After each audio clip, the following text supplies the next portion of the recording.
kvinder ofte bliver overset, fordi de er bedre til netop at maskere deres udfordringer, som vi jo har talt rigtig, rigtig meget om i dag allerede. Hendes bog fra dygtig pige til udbrændt kvinde har været med til at ændre samtalen om ADHD, og hun har vist, at kvinders ADHD rummer lag, som vi først nu er lige ved at begynde at forstå. Så tusind tak, Lotta, fordi du tog dig tid til at være med her i dag, og du har selv dine slides, som du vil dele. Yes, så ordet er dit. Tak.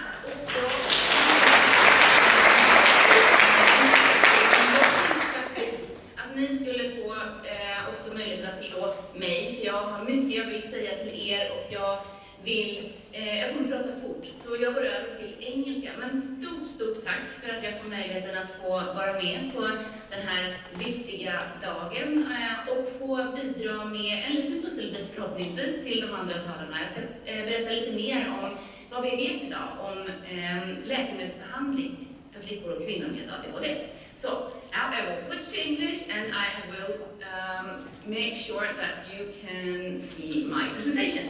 So, can you see my presentation and me? Yes. Is it on full or is it on? No, it's on. Sorry, that is not what it should be. Stop. Then I will not. Sorry. Then we do it like this, and this, and this, and så prövar vi detta istället. Så, nu. Ser ni nu? Mind the gap? Okay, so ADHD hormones and treatment response.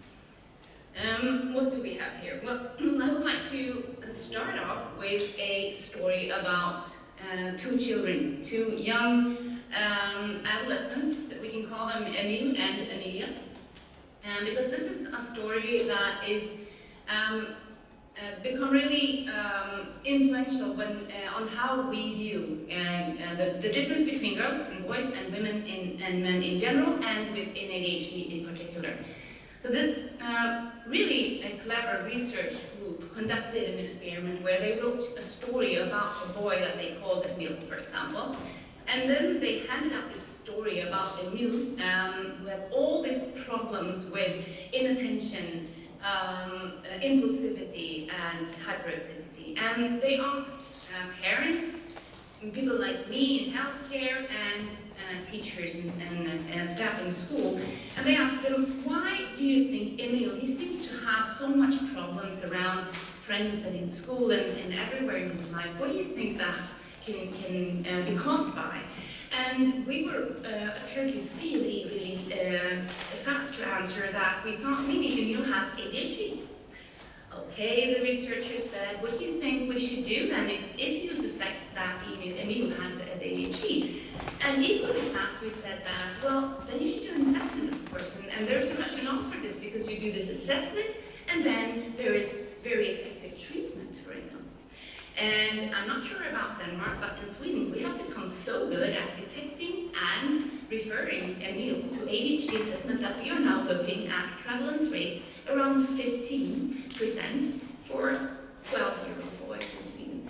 And that is actually way over the estimates that we, according to what ADHD was described as in 10-15 years ago, should be.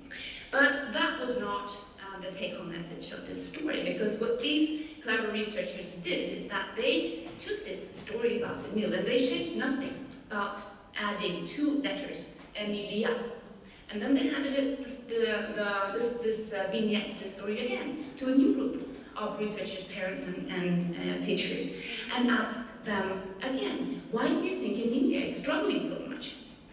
And then we started to think a little bit differently and started to ask a lot of follow-up questions. So we were thinking about why Emilia were fighting so much with her peers, with her friends, and why there was so strained relationships in the family, and why she was seeking so much attention from older guys, and wasn't mom working very much, and why did Emilia seek so much attention from her dad, for example. So we were thinking about all these psychosocial factors around Emilia.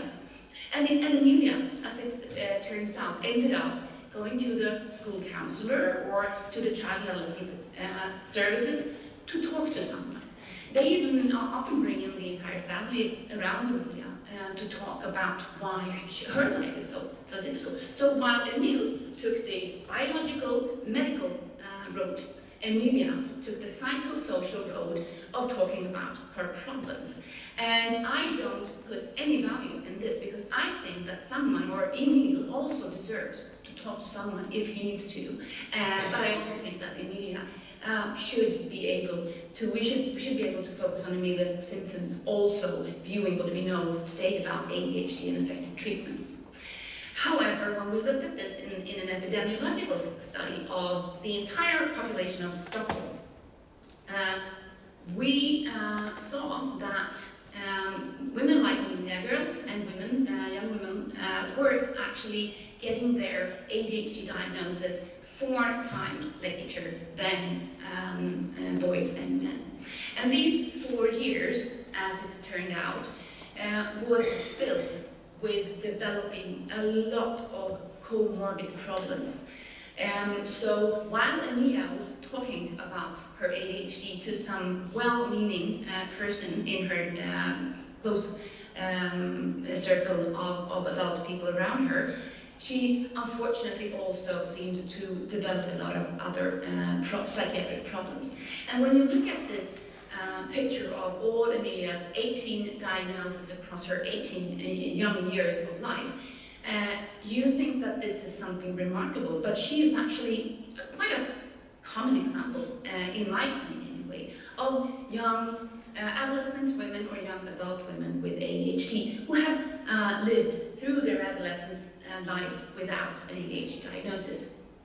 So some sobering fact is that females are diagnosed 4 years later than males, and that in 5 years leading up to this diagnosis, they develop more psychiatric comorbidity, they are using or prescribed so many different medications, but not ADHD medications, and they consume so much healthcare resources. So it's really extensive also for the society as a whole to miss and undiagnose young women like Emilia.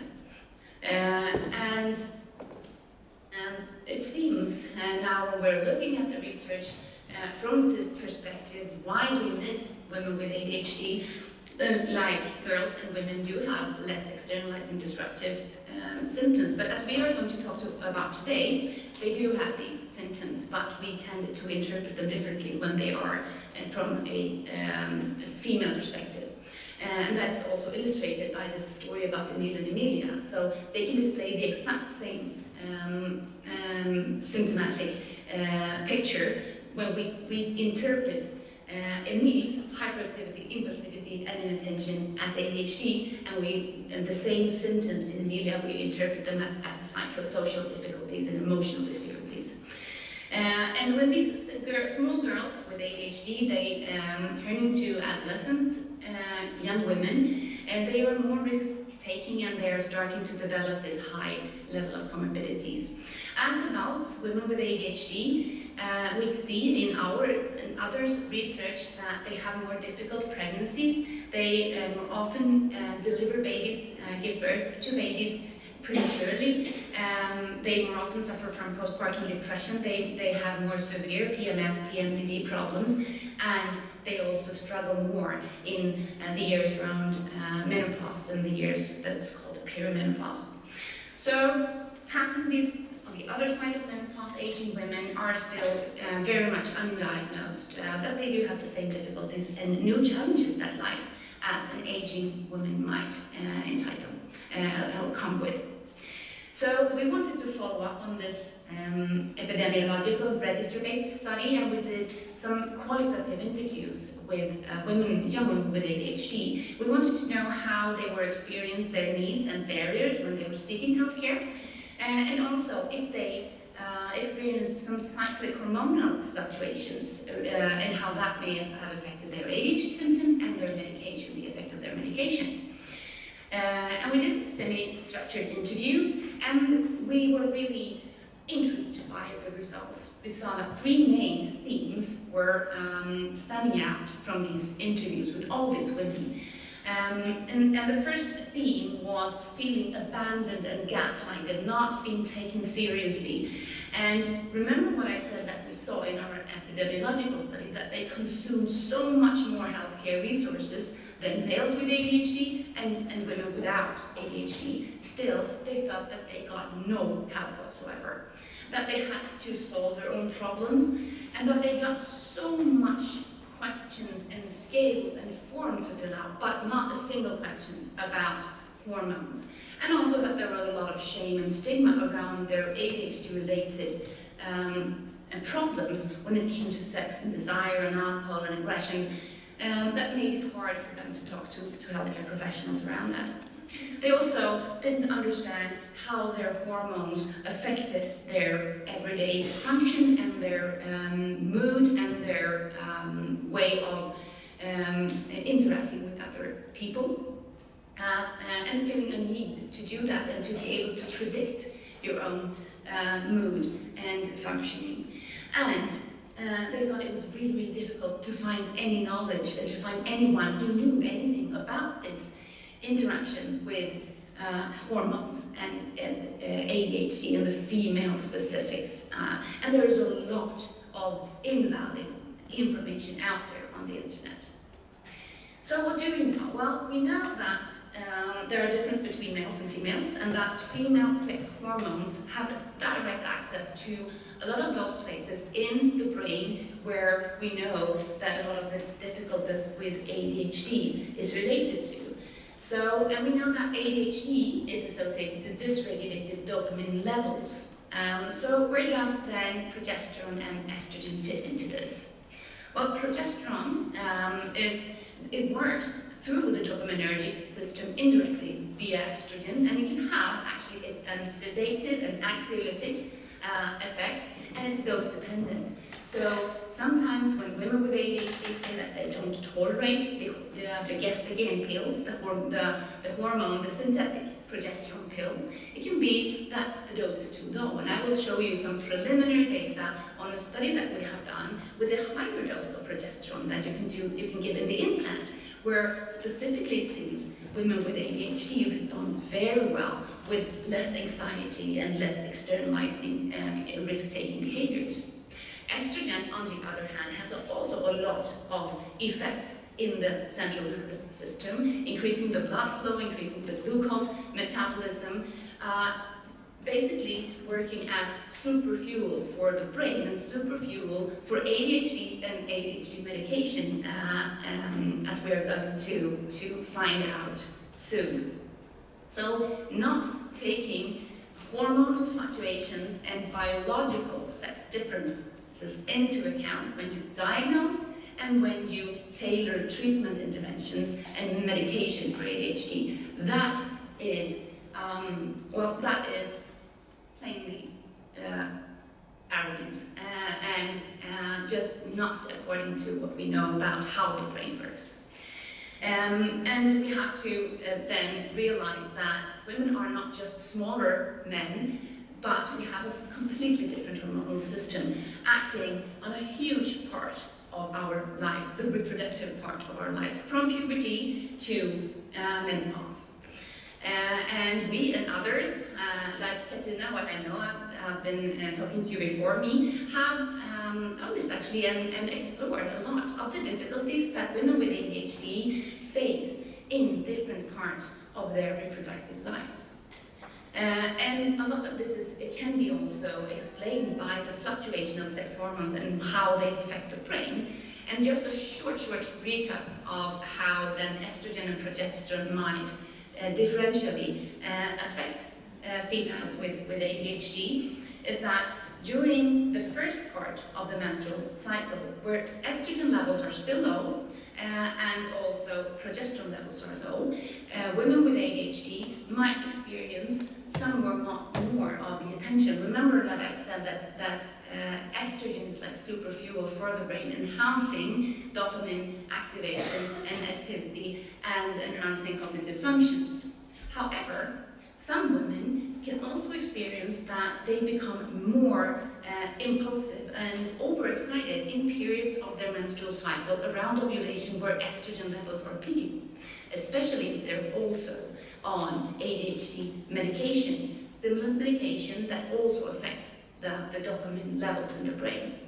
And again, around the luteal phase, where estrogen levels are sinking and progesterone levels are increasing, women again report less control of their ADHD symptoms.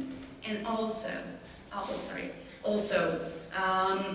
this part of the menstrual cycle is associated with a lot of the comorbidity that women with ADHD actually face. So this is a picture that we need to remember if we want to understand and correctly treat and support women with ADHD. Okay, so what can we do? Well, I would suggest, and we would suggest, no one really knows, because again, there is no research, and if I had a krona for every time I have to say there is no research, when I present my data, I would be rich today. But what we are thinking about and what we're trying to explore in future studies is actually a two-way street here, because we can actually build on the knowledge that stimulant medication and other psychotropic medication acts differently depending on where you are in the hormonal cycle.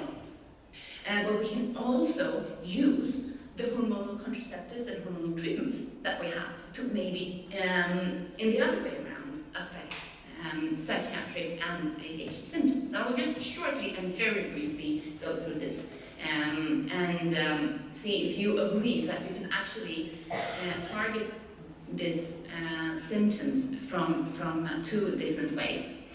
So the first way then, alternative one, would be cyclic dosing of the stimulant medication. And remember that the cyclic nature of estrogen levels across a menstrual cycle. We know that estrogen is a dopamine agonist, making dopamine effects stronger. And that women with ADHD actually report impaired energy, attention, memory loss, and more problems with their ADHD symptoms in their luteal phase. So we can actually use this knowledge to and the knowledge that in the follicular phase that there are other studies showing that in the follicular phase, when estrogen is rising and progesterone is still low, it seems like women in general, with or without ADHD, report higher drug liking. That they report that they appreciate nicotine if they use cocaine or other stimulant drugs. They report that they are more effective and that they have a better effect of that.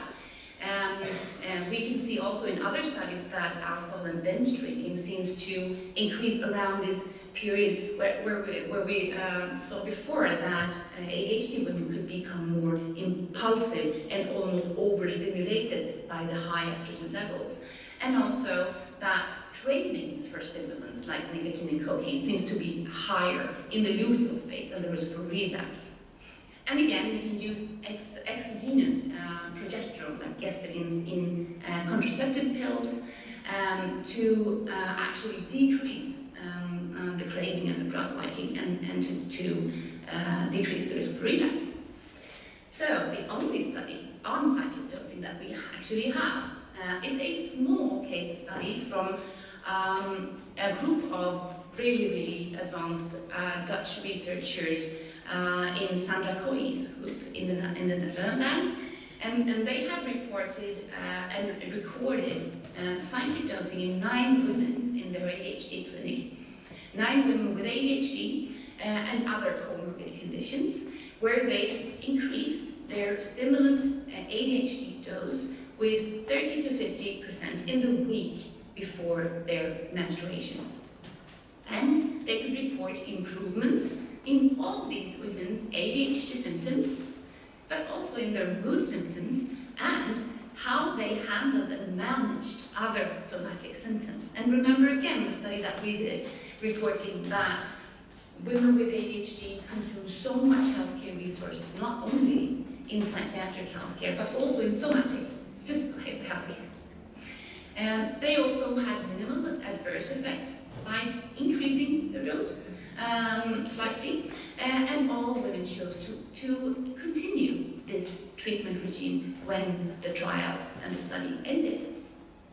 But this is the only one so far. I hope there are other research groups outside of ours that are actually planning to do large-scale studies on this in the future. But just to show you that the only other research that is actually done looking at cyclic dosing or changing doses or how stimulant or ADHD medication can affect women in different hormonal periods of their reproductive lifespan is studies done on non-ADHD women. And this is one of these studies showing that atomoxetine, a non-stimulant ADHD medication, actually is effective to improve the cognitive problems, the problems with memory and emotional regulation and the brain fog that women, perimenopausal and postmenopausal women often describe. So an ADHD medication can actually work for brain-related symptoms in non-ADHD women. That's interesting, right? And again, another study by Emerson's and who are doing a lot of great research on this, show again this dexamphetamine, again an ADHD medication, that improves cognitive problems in perimenopausal women. You saw significant effects compared to those women that got medication with sugar pills with no stimulant compound in, and also that there were expected side effects, but that they were mild and that they can be handled within the normal treatment. So again, ADHD treatment seems to be effective for cognitive problems in perimenopausal women without ADHD. That's interesting. So, take home from this is that ADHD medication might have to be tailored according to hormonal factors, and that hormonal factors seems to respond differently, or that different treatment seems to respond and can affect different types of cognitive difficulties and challenges, regardless of if it's related to ADHD or not. The other treatment alternative, where so we can come from another direction when we want to treat and help and support women with ADHD, is actually from the hormonal way. So looking again at this picture that we looked at, and knowing then that women with ADHD and without ADHD are at high risk for developing a lot of difficulty and problems and comorbidity in the luteal phase related to when progesterone levels are increasing. It is tempting to think that if we can somehow influence this hormonal fluctuation, we might also help them not developing these comorbid, not relapsing into binge eating or eating disorders or developing anxiety or stress-related problems, and to not get worse control of their ADHD symptoms. So, what do we know there? Well, again, really very little. But we are starting to understand more, and this is a study that we did and where we looked at how women with ADHD reacted to hormonal contraceptives. And we know today that women in general does not have a higher risk of developing depression and anxiety following hormonal contraceptive treatments. But when we took out the women with ADHD from this greater example, we could see that although it didn't affect the women without ADHD, women with ADHD actually had a threefold higher risk of developing depression, and up to 5 times more likely to develop depression following the most common hormonal contraceptives that are prescribed at youth centers and general practitioners and gynecologists.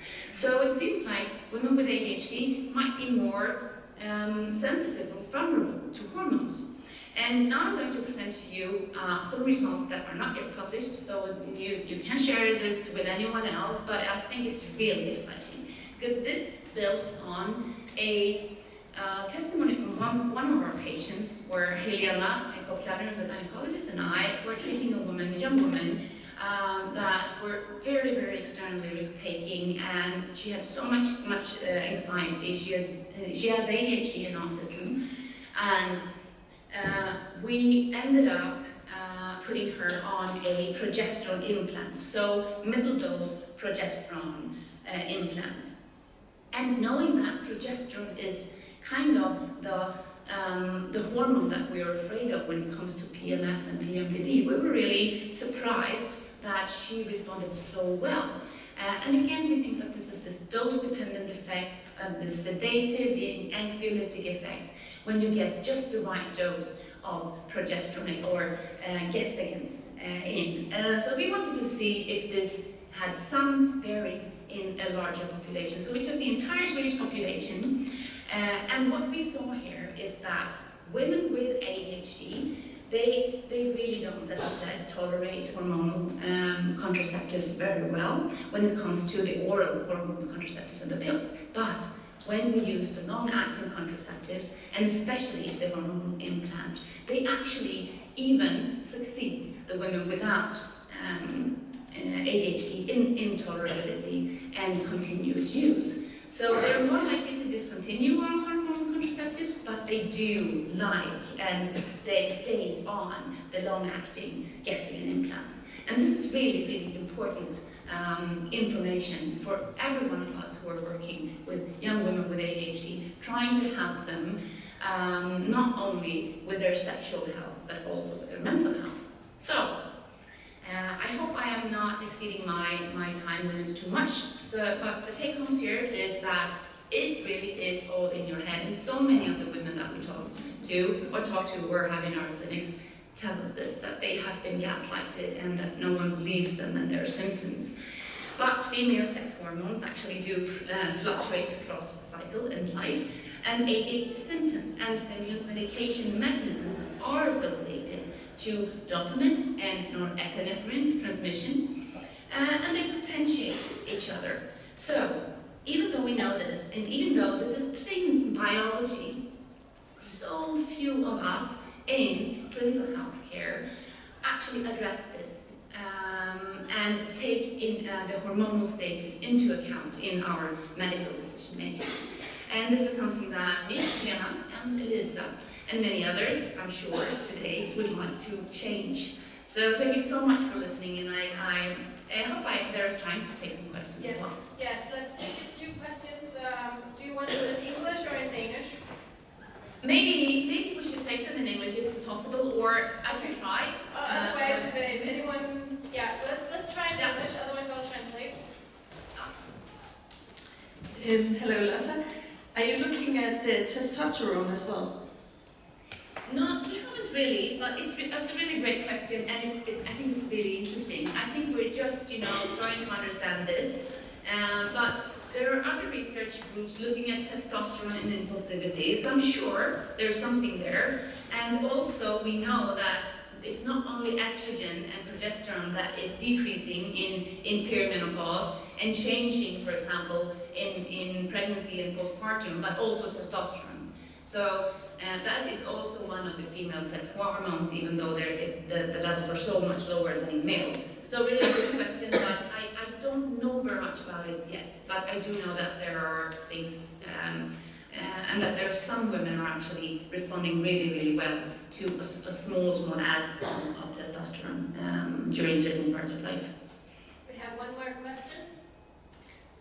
Hello.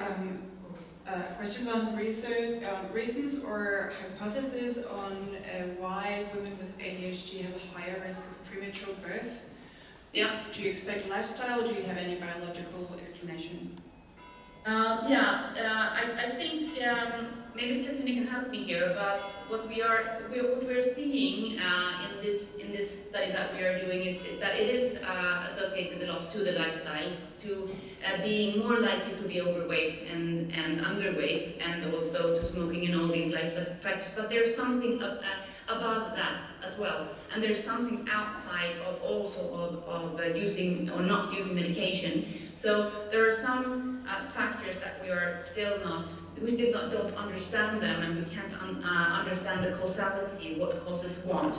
But it seems to be some factors, some reasons that it seems to be independent of the lifestyle factors. But that is a very good question and an observation that you have to be careful, because all the things that we want to prevent or to help women with in the obstetric care is also some things that women with ADHD often struggle with more often than other women. Thank you so much, Lotta. It's 5 o'clock here, so we have to say goodbye. But thank you so much for your